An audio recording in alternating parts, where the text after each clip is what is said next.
almost on the stroke of midnight, the governor and the prime minister saluted the new flag.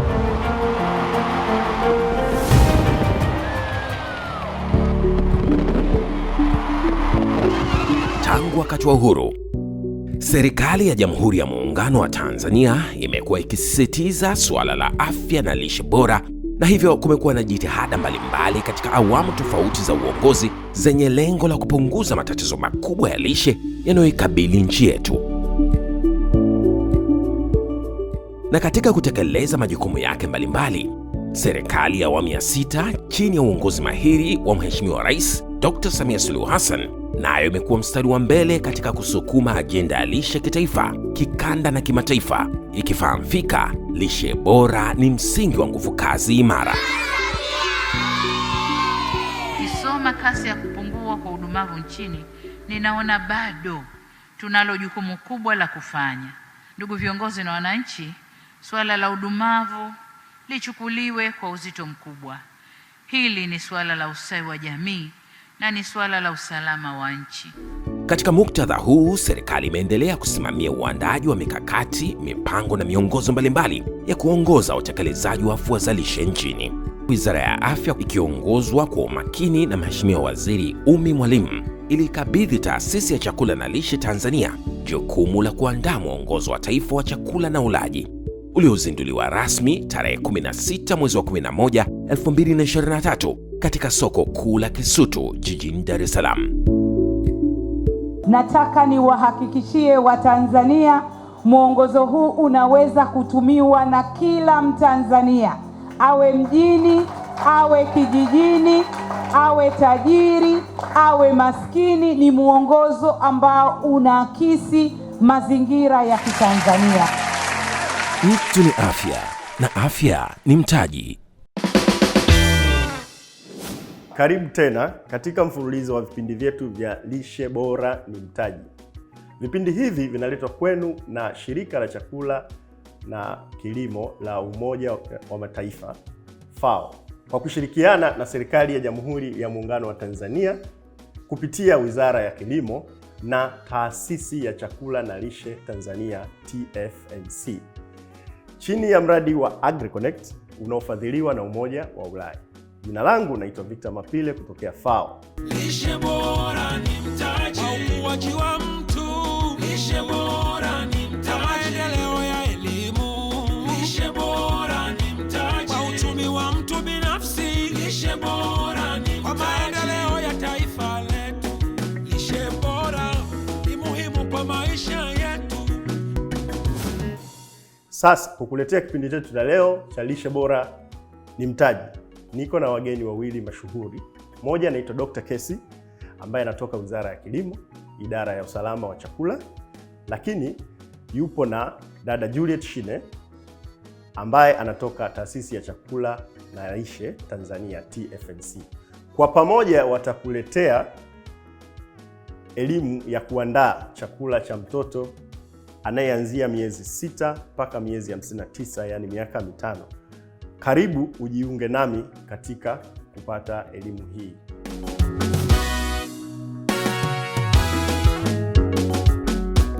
Vipindi hivi vimeandaliwa ili kuelimisha aina mbalimbali ya vyakula kwa kuzingatia makundi 6 ya chakula kama ilivyoainishwa na miongozo ya kitaifa ya chakula na ulaji. Tunashukuru sana ndugu mwongozaji kwa kutukaribisha katika kipindi hiki cha Lishe Bora ni Mtaji. Na leo kama tulivyoona kwamba tutatengeneza chakula cha watoto wa kuanzia umri wa miezi 6 mpaka miezi 59. Naam. Lakini tukumbuke kwamba mtoto chini ya miezi 6 anapaswa kupewa maziwa ya mama pekee bila kitu chochote, hata maji. Maziwa ya mama? Maziwa ya mama pekee. Kwa sababu akishafika miezi 6 yale maziwa ya mama hayamtoshelezi tena. Kwa hiyo anahitaji apewe vyakula vingine vya nyongeza ili uweze kumpatia virutubishi kwa ajili ya ukuaji mzuri. Na hapa mbele yetu tuna sahani ya mlo bora ambayo inatokana na mwongozo wa kitaifa wa chakula na ulaji, ambao huu mwongozo una makundi 6 ya vyakula. Na katika haya makundi 6 ya vyakula mtoto anapaswa ayale kila siku kwa ajili ya afya bora. Na hapa tuna kundi la nafaka, mizizi, na ndizi za kupika, na hii ni vyakula ambavyo vinapatikana katika jamii yetu. Lakini tuna kundi vya vyakula vyenye asili ya wanyama ambavyo pia vinapatikana katika jamii yetu. Tuna vyakula vya jamii ya mikunde, mbegu zenye mafuta, tuna mboga, tuna matunda, lakini pia tuna mafuta. Kwa hiyo huu mlo utakaoandaa mtoto wetu lazima utokane na pia haya makundi 6 ya vyakula kama yanavyoainishwa katika hii sahani yetu. Haya, karibuni sasa mtuonyeshe iko chakula ambacho mmetutajia. Maana naona mmetupa mchanganuo mzuri kweli. Karibu sasa jikoni. Asante sana. Weka sabuni.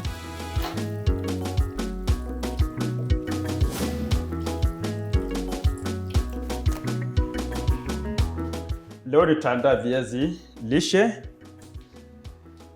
Viazi hivi tayari nimeshaviandaa, nitavisuuza kidogo tu. Katika mkono wangu wa kushoto nina kiazi ambacho kina rangi ya weupe, na mkono wangu wa kulia kuna kiazi chenye rangi ya karoti. Hiki kiazi ambacho kina rangi ya karoti ndio kiazi lishe. Na ni kwa nini kiazi lishe? Ni kwa sababu kwa kupitia njia za kibiolojia watafiti wetu katika kilimo wameongeza kirutubisho ambacho kinaitwa vitamini A, na ndio inafanya hiki kiazi kiweze kuwa na rangi hii. Kwa hiyo kwa utambuzi tu, hata tukiwa katika masoko yetu, ukiona kiazi kitamu chenye rangi ya karoti, hicho ndio kiazi lishe. Okay. Viazi ambavyo tumezoea ni viazi vya namna hii ambavyo kwa ulinganifu wa kirutubisho vitamini A, basi hiki ndio kina vitamini A nyingi zaidi. Jiko letu naona liko tayari sasa. Asante sana. Basi viazi nimeshaviosha, tutavibandika viweze kuiva kabla ya kuanza kuviponda. Okay, daktari, wakati unapika viazi sasa na mimi naanza kupika ile nyama yetu. Nyama ya kusaga. Nyama ya kusaga ambayo ndio hii hapa, sio? Ndio hapo ya. Madam Juliet, tutukumbusha siku za nyuma wakati ambapo teknolojia haijasambaa kwa urahisi kama ilivyo sasa hivi. Utakumbuka wazazi wetu kwa upendo wao, wakati nyama imeandaliwa nyumbani, walikuwa wanatutafunia ili angalau mtoto aweze kupata protini na sio kumpatia mchuzi wa nyama. Yeah. Lakini sasa hivi teknolojia imefika kila mahali, hasa mpaka vijijini.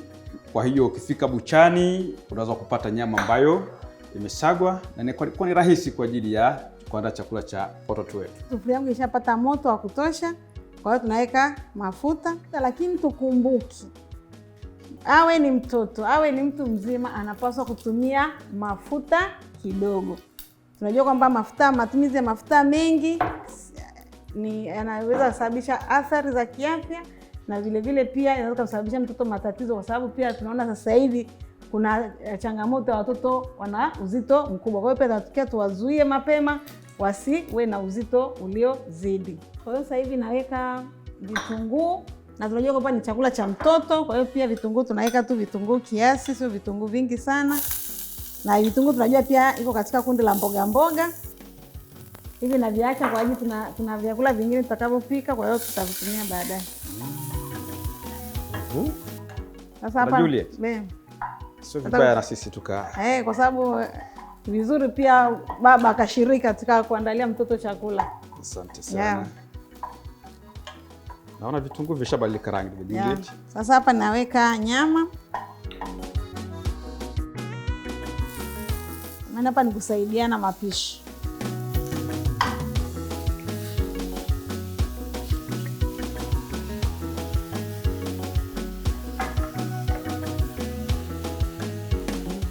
Kiwango gani dada Juliet? Ndio tu. Nisaidie daktari hapo. Sasa karibu sana. Sasa hapa inabidi kidogo, sababu ni nyama iive vizuri, na sababu ni chakula cha mtoto, nyama inatakiwa iive sawa sawa. Isipoiva sawa sawa, unajua kwamba pia nyama ina mabakteria, mtu anaweza kaja akapata changamoto ya tumbo za kiafya. Kwa hiyo ni vizuri nyama ikaiva vizuri. Nyama yetu inabidi niweke chumvi kidogo kwa ajili ya ladha, lakini tukumbuke pia watoto wanapaswa watumie chumvi kwa kiasi kidogo. Yaani kila mtu, mtoto awe mtu mzima, lakini kwa sababu hawa ni watoto, wanaanza kujengewa tabia ya ulaji wakiwa wadogo. Kwa hiyo unapoanza kumfundisha kula chumvi nyingi, ina maana anajenga ile tabia ya kupenda kula vyakula vyenye chumvi nyingi.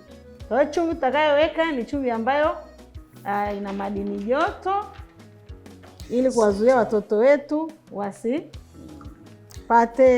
Dada Juliet, naomba nikuulize swali. Kuna hii picha naiona hapa, unaweza ukatuelezea inamaanisha nini? Naona inatamka mambo ya chumvi. Chumvi ya Tanzania imewekwa madini joto, na katika nchi yetu tumekubaliana kwamba tuweke nembo inayoonyesha kwamba hii ni chumvi. Mtu yeyote hata kama hajui kusoma wala kuandika anaweza kuitambua chumvi ambayo imeongezwa madini joto. Kwa hiyo ukiona nembo hii katika mfuko wote wa chumvi, hizo mifuko midogo vya nailoni au ile mifuko mikubwa, ujue kwamba hii ni nembo inayoonyesha kwamba chumvi hiyo imeongezwa madini joto. Usinunue chumvi ambayo haijaongezwa madini joto. Asante. Naomba sasa tuifunike nyama yetu iendelee kuiva. Wakati huo tuendelee kuandaa maharage yetu. Tunataka tuzikatekate mboga kwanza. Mboga tunaziosha kabla ya kuzikatakata. Tunaziosha kwa maji safi na salama kwa ajili ya afya ya mlaji. Na huu ni mchicha. Tunakatakata vidogo vidogo kwa sababu tunaandaa chakula cha mtoto mwenye umri kati ya miezi 6 hadi miezi 59, ambayo ni sawasawa na miaka 5. Kwa mimi hapa naendelea kuunga maharage. Nimeshaweka mafuta yangu kidogo. Dada Juliet, kuna wakati Dada Juliet, wazazi wengine wanawapatia watoto mchuzi wa maharage badala ya maharage yenyewe. Je, hiyo ni sahihi? Hiyo sio sahihi hata kidogo. Ndio maana pale awali nimesema kwamba ni vyema maharage yakapondwa akapewa mtoto, sio kwamba yameiva vizuri baada ya hapo unayaponda ponda. Lakini tujue kwamba mtoto anavyoendelea kukua, pale anapokuwa anaanza mwanzo ndo anajifunza kula, inabidi uyaponde ponda. Anavyoendelea kukua anaendelea kujifunza kutafuna. Sasa naweka maharage. Maharage yalikuwa yameshaandaliwa tayari. Na haya maharage yetu ni maharage mabichi. Kwa hiyo unaweza kutumia maharage makavu au maharage mabichi. Kwa hiyo tayari yameshachemshwa. Sasa tunaandaa mchanganyiko wa ndizi mbivu pamoja na maziwa salama, maziwa ya ng'ombe ambayo ni salama. Na hii inaitwa kwa jina la kitaalamu smoothie. Katakata vipande vidogo vidogo. Basi baada ya kukatakata ndizi zetu tunaziweka kwenye kibakuli hiki,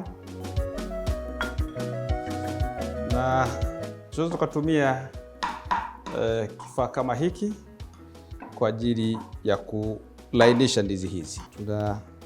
Tuna ponda iweze kuwa laini, iweze kuwa rahisi kwa mtoto.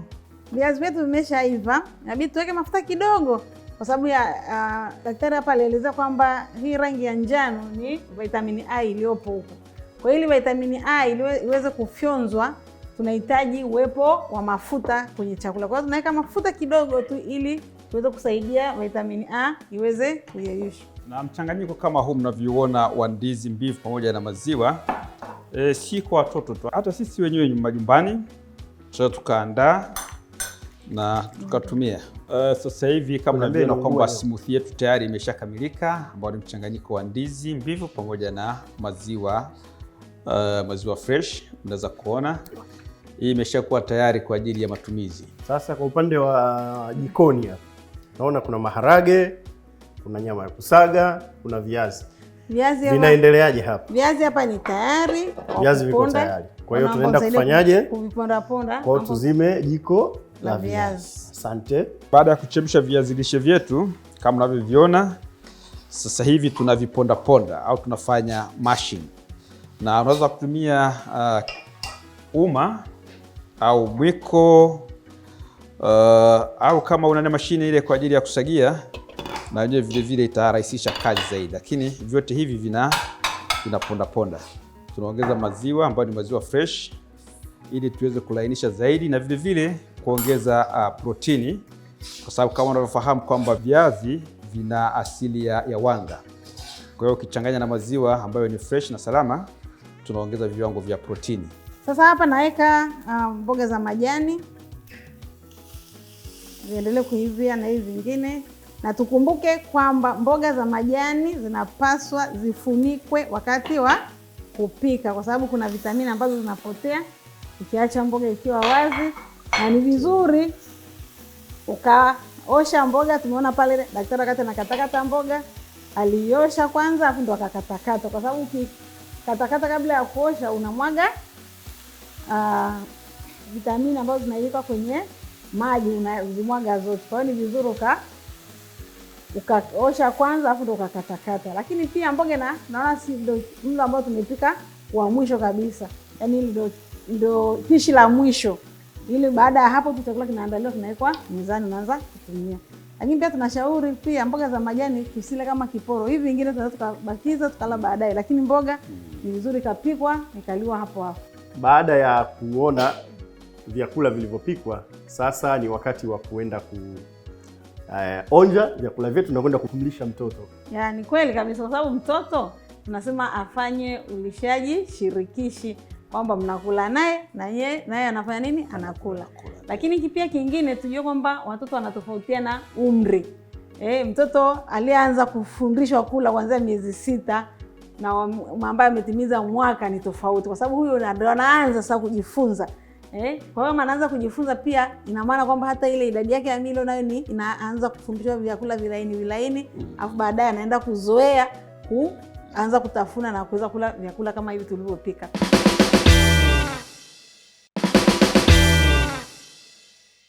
Na mpendwa wa mtazamaji, kama tulivyoeleza mwanzo kwamba leo tumetengeneza chakula cha mtoto wa kuanzia miezi 6 mpaka miezi 59.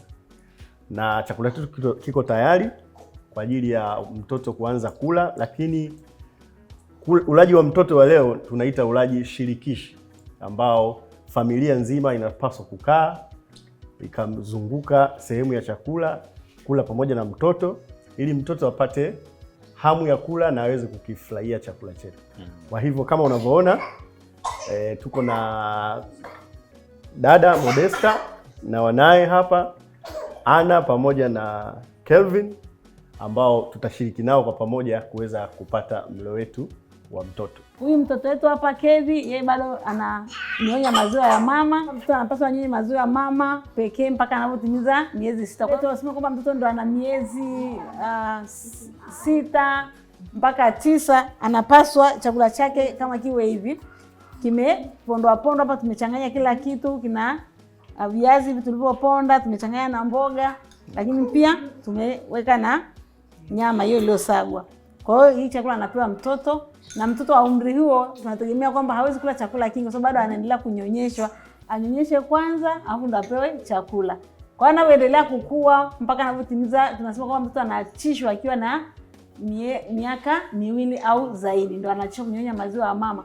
Lakini chini ya miezi 6 anapewa maziwa ya mama peke yake bila kumpa kitu chochote, kwa sababu yale maziwa kitaalamu na utafiti uliofanyika kwamba yanamtosheleza yule mtoto katika ukuaji wake. Lakini tunaona pia anaanza na yeye kuweza kula mwenyewe. Kwa hiyo huko anakula mwenyewe, lakini pia huku analishwa ili aweze kula chakula cha kutosha. Na watoto katika umri huu hawapaswi kuchanganywa na wakubwa, kwa sababu akichanganywa na wakubwa hutajua amekula kiasi gani. Kwa hiyo inabidi apimiwe ili mzazi au mlezi ujue kwamba mtoto wangu huyu amekula chakula kiasi gani. Naam, mpendwa wa mtazamaji wa kipindi chetu cha Lishe Bora ni Mtaji, kama unavyoona ulishaji shirikishi ndio unaendelea, na ujumbe unapatikana kutoka kwa wataalamu hapa kwamba mtoto wa kuanzia miezi 6 anatakiwa kuanza kupewa vyakula na kujifunza kula kama tunavyoona. Ukitaka kupata taarifa zaidi kuhusiana na namna ya kunyonyesha mtoto na namna ya kumpa chakula mtoto aliyevuka miezi 6, unaweza kupiga bure namba 199 kwa masaa 24 ukapata maelezo mazuri na ushauri wa kitaalamu namna ya kulisha mtoto na kunyonyesha mtoto. Na kufikia hapo sasa tumefikia mwisho wa kipindi chetu cha leo. Tukumbuke kwamba lishe bora ni mtaji na mtoto wako ni wetu sote.